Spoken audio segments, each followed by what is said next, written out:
My very first entrepreneurial venture began in 7th grade.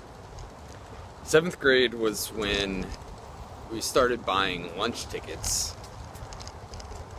to get a meal at lunch. And lunch tickets were 95 cents for one. Most kids would go buy a lunch ticket at the beginning of the day or right before lunch, or on their way to lunch before getting in line. So you'd have to go wait in one line to get one ticket and then go get in the lunch line to get your food. My mom would write me a check every week that I would go buy 20 or 30 lunch tickets at a time, and I would just keep them in my bag. Well, I ended up starting to sell lunch tickets to my friends, usually right before lunch, so that they wouldn't have to go stand in line. So I was selling them for $1. They cost 95 cents, so I was making a 5-cent profit, or 5% profit.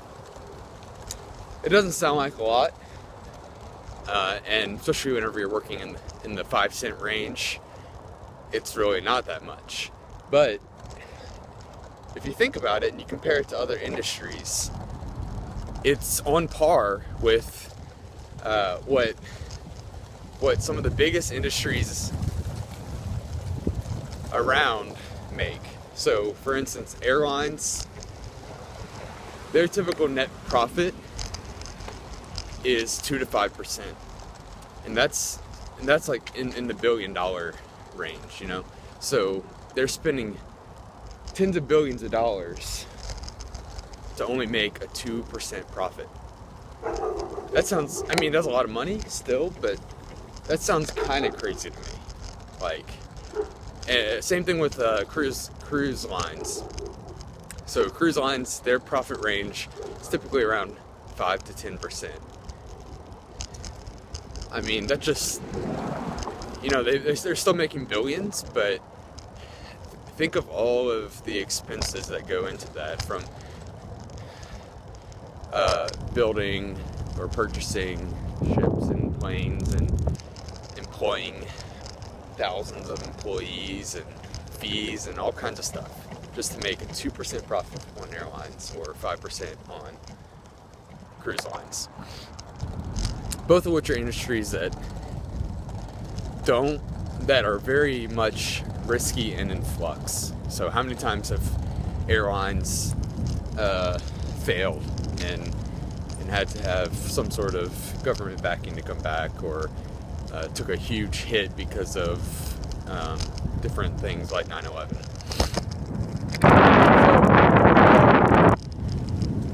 So, my 5-cent profit margin on lunch tickets wasn't very lucrative in the long run. As a 7th grader, all the way to 12th grade, I sold. It was good enough and it was useful. I actually made enough money buying, selling, and using the money I got back to buy more tickets and sell more tickets, or to make enough money to do that, and also eat my lunch and buy Cokes and candy from the machines.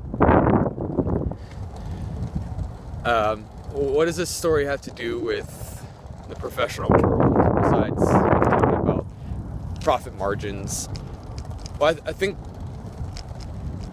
a few things. One is, like I said, you know, I don't, if I could do anything, I don't think I would want to get into a business that has such a low profit margin limit, like airlines.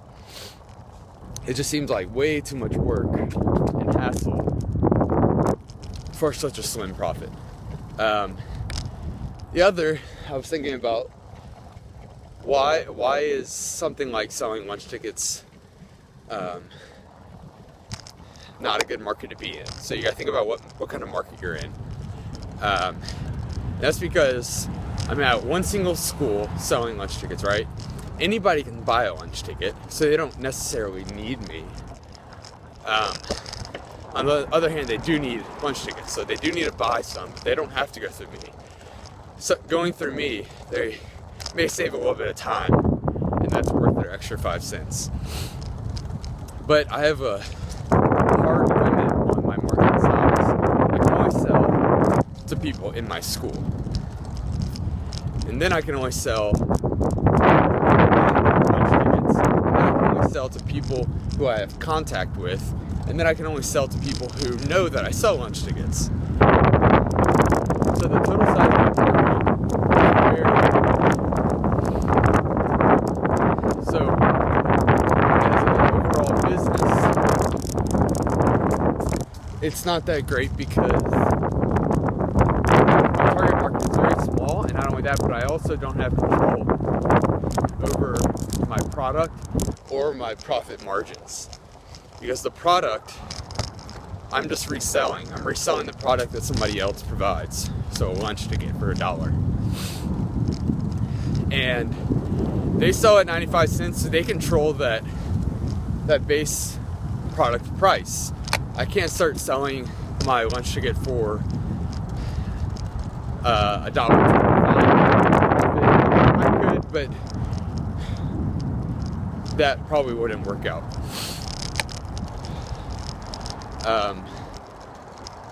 So that's something you have to think about a few things whenever you're starting a business. What kind of product am I selling? And you definitely want to sell something that people need, not just something that they want. What's the total size of my market that I'm selling to? Do I have the ability to expand? And do I have the ability as I scale to lower my costs and grow my profit range? So even if I somehow could sell lunch tickets to every person in the school, there's still that I can't scale my profit margin up, and I can't lower my initial cost. So I can only buy tickets for 95 cents from the lunch ladies. There's no way that I can go buy 1,000 tickets in bulk for 80 cents and lower my costs and increase my profit margins. So there's that. And then what am I gonna do? Hire somebody at another school to start selling lunch tickets for me and get a cut? So there's that kind of thing to think about, and how that correlates into the big boy world where we live now.